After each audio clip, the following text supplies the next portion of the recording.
ඔය ශිහාන් මිහිරංග කියන්නේ මේ ඇත්තරම තරුවා. ඇත්තරම සීන කුමාරයෙක් තමයි. ඉතින් අපේ රටට බිහි වුණ ඊටාම අග්‍රගන්නේ කලාවෙත් හරි දක්ෂතාවයන් පෙන්නන ඉතින් ඊටාම හොඳ විදියට එයාගේ ගමන බොහොම ලස්සනට බොහොම සුන්දරව යන කලාකාරයෙක්. ඉතින් ඇත්තරම මිනිස්සු හරි ආදරය කරා. ඉතින් ශිහාන් මිහිරංග කියන චරිතය ඇත්තරම තරුවක්. ඉතින් ඒ තරුවට ඔය තරුවට බාධාවල් එනවා. ඒ තරුව දීප්තිමත්ව බැබලෙන එක පේන්නේ නැතු වෙනවා එක එක කළු වලාකුළු වලින්.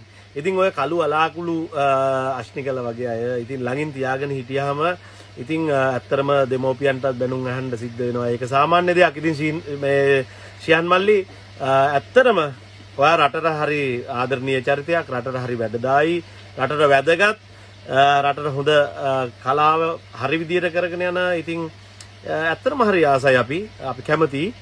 ඉතින් ඇත්තරම ඔයා හොඳ පාඩමක් ඉගෙන ගන්න ඇති කියලා හිතෙනවා.